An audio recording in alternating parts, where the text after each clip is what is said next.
Welcome everyone. আজকের ভিডিওতে Chittagong board 2025 সালে আসা ট্রাইকোনোমেট্রি থেকে যে ম্যাথটা এসেছিল সেটা সলভ করে দিব আর কি। তো ম্যাথটা খুবই সহজ, তুমি একটু মনোযোগ সহকারে দেখলে তোমার একদম এ টু জেড একদম ক্লিয়ার হয়ে যাবে। সো আশা করি তোমরা একদম মনোযোগ সহকারে একদম ফার্স্ট টু লাস্ট দেখবা। তো চলো আমরা এখন সলভে চলে যাই। প্রথমত হচ্ছে আমাদের কাছে প্রথম ভাবে হচ্ছে ভালো করে আহ প্রশ্নটা পড়ে নিই। তাহলে এখানে কি দেওয়া আছে? ত্রিভুজ এবিসি এ, অ্যাঙ্গেল এ হচ্ছে এক সমকোণ, আর সাইন বি মান দেওয়া আছে হাফ, আর তারপরে cos theta plus 5 into cos theta minus sin square P দেওয়া আছে। তো ক বলছে কি এটা প্রমাণ করতে হবে। খ হচ্ছে এরকম, এটা গ হচ্ছে পি মান 2 হইলে এস থিটার মানটা বের করো। তো চলো আমরা সলভ করি আস্তে আস্তে, তাইলে হচ্ছে আমাদের সব ক্লিয়ার হয়ে যাবে। তো ফার্স্টে হচ্ছে আমরা ক নাম্বারটা করি। কত বলছে কি আমরা হচ্ছে এটা প্রমাণ করতে হবে যে এটা সমান। তাহলে লেফট হ্যান্ড সাইড আসলে কি বলতো? লেফট হ্যান্ড সাইড কি? লেফট হ্যান্ড সাইড হচ্ছে cot theta cot a into root over 1 minus cos square a, right? এটা হচ্ছে এটা। তাহলে খেয়াল করো, আমরা কোটে তো লিখতে পারি এই যে root over one minus cos square থিটাকে লিখতে পারি আমরা সাইন স্কয়ার থিটা। কারণ কি বলো? Sine square A plus cos square A মানে হচ্ছে 1, তো এখান থেকে সাইন স্কয়ার মানে কি 1 মাইনাস কোস স্কয়ার এ হবে, রুট ওভার সাইন স্কয়ার এ লিখতে পারি। তাহলে খেয়াল করো, আমরা কোট কি লিখতে পারি কি জানো? cos a বাই sin এ লিখতে পারি। ঠিক আছে? এবার এই যে রুট এ সাইন স্কয়ার আছে এবং রুট আছে উপরে, সো রুট এবং স্কয়ার কাটা থাকবে কি? শুধু সাইনে থাকবে। তাহলে এখানে সাইনে আর এই সাইনে কাটা থাকবে কি বলতো? শুধু কজে থাকবে। তাহলে আমার আনসারটা কি? কজে। এটাই তো আমাদের রাইট হ্যান্ড সাইড ছিল। সো আমরা কি রাইট হ্যান্ড সাইডটা প্রমাণ করতে পারছি? তাহলে কি প্রমাণ করতে পারছি? So proof. ঠিক আছে? সো চলো আমরা খ নাম্বারটা দেখি কেমনে করা যায়। খ নাম্বারটা আসলে কি ছিল? খ হচ্ছে উদ্দীপকের আলোকে প্রমাণ করো যে 1/2 sin স্কয়ার 2 মানে sin square theta plus 1/2 plus tan square C is equal to হচ্ছে তোমার 1। আচ্ছা আগে হচ্ছে এখানে খেয়াল করো, এখানে ত্রিভুজ একটা কি আছে? খ নাম্বারটা করি আমরা। এবিসি ধরো ত্রিভুজ দেওয়া আছে। এবিসি কি আছে? ত্রিভুজ। যেখানে এ হচ্ছে সমকোণ, তাহলে কি এই যে 90 কোণ হবে এ, তো বি সি। ঠিক আছে? তো এখানে এ হচ্ছে সমকোণ, তাহলে হচ্ছে সাইন বি এর মান দেওয়া আছে কত? হাফ দেওয়া আছে। ঠিক আছে? তো বলছি আচ্ছা, তাহলে হচ্ছে আমার সি এর মানটা দরকার। সি কত ডিগ্রি বের করতে হবে। তো এর আগে হচ্ছে আমার একটা ক্লু আছে, সাইন বি এর মান দেওয়া আছে হাফ। তাহলে খেয়াল করো, সাইন বি কত? সাইন বি হচ্ছে কত? হাফ। তাহলে বলো সাইন কত ডিগ্রি মান হাফ হয়? সাইন 30 ডিগ্রি মান হাফ হয়, তাই না? Sign 30 degree. তাহলে বি এর মান কত বলো তো? অ্যাঙ্গেল বি এর মান কত? অ্যাঙ্গেল বি এর মান হচ্ছে তোমার 30 ডিগ্রি। তাহলে এটা হচ্ছে 30 ডিগ্রি যদি হয়, আর এটা তো 90 ডিগ্রি, তাহলে এটা কত হবে বলো? ত্রিভুজের তিনটা কোণের সমষ্টি 180 ডিগ্রি। তাহলে এই দুটো হচ্ছে, একটা হচ্ছে 30, একটা হচ্ছে 90, যেগুলো হচ্ছে 120। তাহলে 180 থেকে 120 বিয়োগ করলে কত? 60 ডিগ্রি হবে। তাহলে অ্যাঙ্গেল সি হচ্ছে 60 ডিগ্রি। ঠিক আছে? এবার হচ্ছে আমরা সবকিছু করে ফেলতে পারবো। এবার আমাদের লেফট হ্যান্ড সাইডটা আমরা লিখবো। লেফট হ্যান্ড সাইডে কি ছিল বলো? 1/2 minus sine square C plus 1/2 plus sine square C, 2 plus sine square.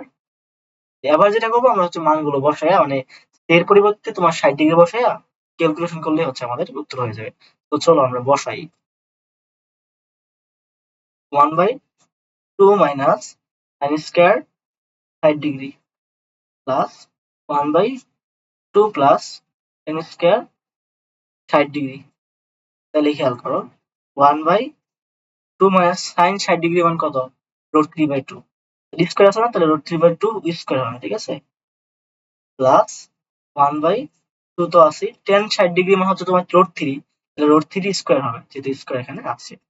তাহলে এবার আমরা কি করতে পারি? এখানে 1/2 মাইনাস এই যে রুট স্কয়ার কাটা তো 3 থাকবে, আর 2 স্কয়ার মানে কি 4 হবে। এই যে প্লাস 1/2 প্লাস রুট স্কয়ার কাটা শুধু থাকবে 3। তাহলে এখানে কি আসবে? 4 লসাগু, তাহলে 8 মাইনাস 3 1 আছে, প্লাস 1/5। ঠিক আছে? তো এটা কি আছে তোমার? এটাকে লেখা যায় 8 থেকে 3 বিয়োগ করলে কি 5 আসে না? 5/4 প্লাস 1/5। তাহলে এটাকে লেখা যায় কি বলতো? এই যে এটাকে লেখা যায় 4/5 লেখা যেতে পারে। 4/5 প্লাস 1/5। তাহলে এই ক্যালকুলেশন করলে দেখবো যে এটা মান 1 আসবে। তাহলে এটা কি আমাদের রাইট হ্যান্ড সাইডের সমান কিনা বলতো মানটা? তাহলে আমরা কি দেখাইতে পারছি? তাহলে আমরা প্রমাণ করতে পারছি না? তাহলে হচ্ছে left hand side equal to right hand side. Proof হয়ে গেছে। একদম ইজি ছিল কিন্তু অঙ্কটা, একদম ইজি। একদম ইজি অঙ্ক ছিল। তো চলো আমরা গ নাম্বারটা করি আর কি। গ কি বলছে, পি এর মান যদি 2 হয় তাহলে এখান থেকে আমরা হচ্ছে সমীকরণটা সলভ করতে পারি এবং হচ্ছে এই থিটার মানটা সূক্ষ্মকোণ, মানে পি এর মান 2 হইলে তাহলে থিটা সূক্ষ্মকোণ মানে কি, থিটার মানটা হচ্ছে 90 ডিগ্রি থেকে ছোট এবং 0 থেকে বড়, রাইট? তো চলো আমরা হচ্ছে গ নাম্বারটা করি এখন।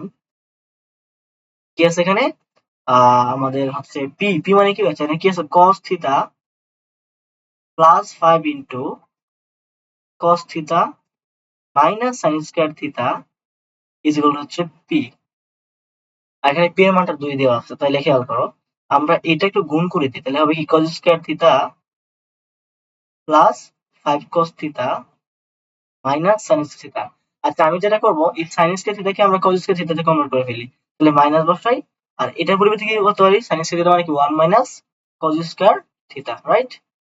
তো এখানে পি এর পরিবর্তে কি লিখতে পারি, 2 বসাতে পারি, দেওয়া আছে, তাহলে এখানে 2 বসাতে পারি। আবার খেয়াল করো এখান থেকে আমরা cos স্কয়ার থিটা লিখলাম প্লাস 5 থিটা তো আছে, 5 cos থিটা আছে, এখানে মাইনাস দ্বারা ইয়া করে দাও, তাহলে -1 আর এটা প্লাসে মাইনাসে মাইনাস মাইনাসে plus plus cos square theta যেটা হচ্ছে তোমার 2। তাহলে এখানে কি দুইটা cos থিটা না, cos স্কয়ার থিটা না, এখানে একটা এখানে একটা, তাহলে 2 cos স্কয়ার থিটা হয়ে গেছে প্লাস 5 cos থিটা আছে। আর এই যে -1 আছে, এই 2 টা যদি এই পাশে নিয়ে আসো এটাও -2 হয়ে যাবে। -1 -2 মানে কি মাইনাসের 3 0। এবার আমরা যেটা করবো মিডল টার্ম ফ্যাক্টর করবো আর কি। তাহলে এই যে 3 এবং এই যে 2 আছে এটাকে গুণ করলে 6, 6 কে মিডল টার্ম করতে পারি আমরা, 6 কে সিধা ভাগ করলে 1, তাহলে 6 থেকে 1 বিয়োগ করলে আমরা 5 পাই, তাই না? তাহলে লিখতে পারি কি 2 cos square theta plus 6 cos theta, তারপরে কি মাইনাস cos থিটা লিখতে পারি, মাইনাস 3 0 লিখতে পারি, রাইট?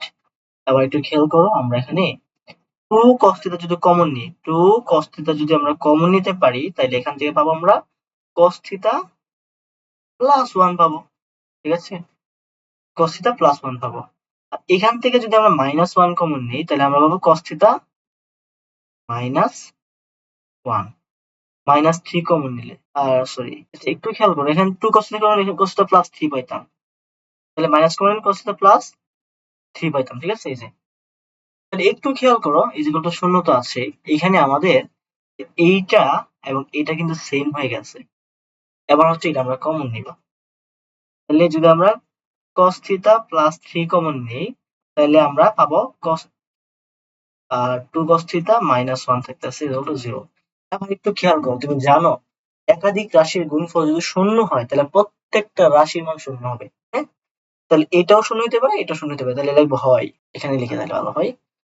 হয় cos theta plus 3 is equal two 0, অথবা কি হইতে পারে, অথবা 2 cos theta minus 1 equal to 0 হইতে পারে। এবার এখান থেকে বলো cos থিটার মান কত আসবে, -3। বাট শোনো, cos থিটা এবং sin থিটার মান কোনোদিনও, মানে এরা রেঞ্জ আছে একটা মান -1 থেকে বড় অথবা সমান, এই যে cos থিটা বা sin থিটার মানটা, অথবা মানটা তাহলে 1 থেকে ছোট অথবা সমান হতে পারে, মানে এই রেঞ্জের ভিতরে, তাহলে এর বাইরে গেলে কোনোদিনই হচ্ছে এটা মানে গ্রহণযোগ্য হবে না। তাহলে cos থিটা মান -3 সম্ভব না, এটা কি গ্রহণযোগ্য, যা গ্রহণযোগ্য নয়, ঠিক আছে? তাহলে বা তাহলে এখান থেকে হিসাব করি, এখান থেকে cos থিটা আসবে কত জানো, হাফ। তাহলে cos কত ডিগ্রি মান হাফ হবে, cos 60 ডিগ্রি মান, তাহলে cos 60 ডিগ্রি মান হচ্ছে হাফ, এটা দেখতে হবে। তাহলে এখানে থিটার মান কত আসবে, 60 ডিগ্রি। এই যে এখানে এই থিটার মান 60 ডিগ্রি আসছে এবং এটা কি একটা এই হলো সূক্ষ্মকোণ না, তাহলে এটাই কি আমাদের মেইনলি হচ্ছে আনসারটা। তাহলে হচ্ছে এখানে cos মানে থিটার মান কত হবে, 60 ডিগ্রি হবে। তো মেথড সহজ ছিল, আশা করি এগুলো তোমার জন্য সহজ লেগেছে। তো সবাইকে অসংখ্য ধন্যবাদ এত মনোযোগ সহকারে ভিডিও দেখার জন্য। তোমাদের সাথে দেখা হচ্ছে নেক্সট আরেকটা ভিডিওতে, এবং তোমরা ততক্ষণ পর্যন্ত সবাই ভালো থাকো, সুস্থ থাকো, আল্লাহ হাফেজ।